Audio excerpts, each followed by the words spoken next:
మీ తాకట్టు బంగారం కష్టాలకి good bye చెప్పండి. వెంటనే ఎన్ గోల్డ్కి కాల్ చేయండి. సరే, యూత్ ఏంటంటే కొద్దిగా ఓవర్ ఎగ్జైట్మెంట్ తోటి ఈ సెల్ఫీలు, ఈ రీల్స్ ఆస్పెక్ట్లోని వాళ్ళు వెళ్ళి డేంజర్ జోన్లో కూడా అలాంటివి చేస్తున్నారు సార్. వాళ్ళకి కొంచెం మీ పోలీస్ డిపార్ట్మెంట్ నుండి సజెషన్ సార్. కొద్ది క్వశ్చన్లాగా అడుగుతాను సార్, మీరు చెప్పండి సార్. విశాఖపట్నంలో ఇప్పుడు ప్రస్తుతం సముద్ర తీర ప్రాంతాల్లో కొన్ని చోట్ల హెచ్చరిక బోర్డులు పెడుతున్నప్పటికీ కూడా కొంతమంది యువత ఇన్స్టాగ్రామ్ రీల్స్లో భాగంగా అక్కడికి వెళ్ళి సెల్ఫీలు తీసుకోవటం ప్రమాదం అని తెలిసినా కూడా అక్కడ రీల్స్ చేయడం, ఇలాంటివి చేయడం వల్ల నిన్న గంగవరం పోర్టు దగ్గర సముద్ర తీరంలోనే ఒక యువతి, ఒక యువకుడు ఇద్దరు కూడా కొట్టుకుని వెళ్ళిపోవడం జరిగింది. ఇప్పటివరకు వాళ్ళ డెడ్ బాడీలు కూడా ఎక్కడ కూడా ట్రేస్ అవుట్ అవ్వలేదు సార్. ఇలాగ వైజాగ్లోని యారాడ్ ఒకటి, రిషికొండ ఒకటి, వైజాగ్ బీచ్ రోడ్ ఒకటి, ఇలాగ 4-5 ప్రో జోన్స్ ఉన్నాయి. అక్కడ కూడా ఇలా జరుగుతూ ఉన్నాయి. సంవత్సరానికి 20 నుండి 30 మంది చనిపోతున్నారు. దీని మీద పోలీస్ డిపార్ట్మెంట్ నుండి మీ చర్యలు ఏంటి? యువత గుర్తుపెట్టుకోవాలి, మనం సరదాగా ఎక్కడైనా వెళ్ళొచ్చు, కానీ ప్రమాదం తెలిసినా కూడా హెచ్చరిక బోర్డు చదివినా కూడా పట్టించుకోకుండా సముద్రంలోకి వెళ్ళడం చాలా ప్రమాదకరం. ప్రతి సంవత్సరం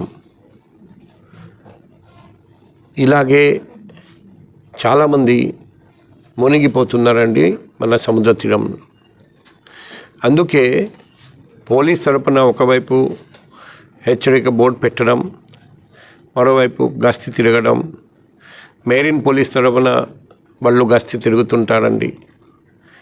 కానీ సముద్ర తీరం మన విశాఖనగర్ నగరంలో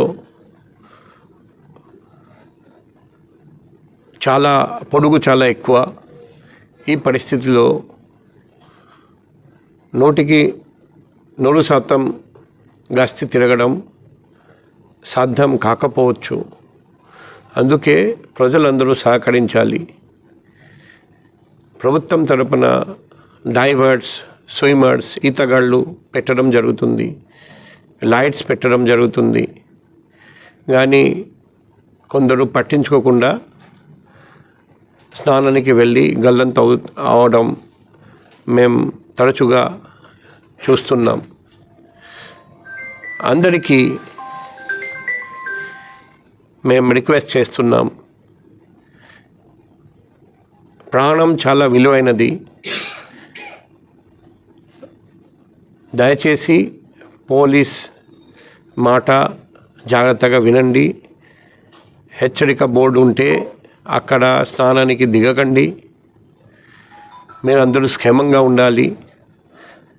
సెల్ఫీ కోసం, డువల్ఫీ కోసం, రీల్స్ కోసం ఎటువంటి ప్రమాదకరమైన పని చేయకండి.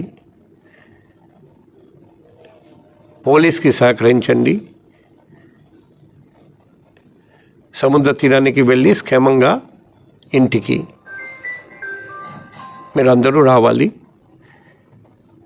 ఇదే కోరిక, మా కోరిక. విశాఖ నగర పోలీస్ ఎప్పుడైనా మీకు అండగా ఉంటారని ఈ సందర్భంగా మరొకసారి అందరికీ హామీలు ఇస్తున్నాం.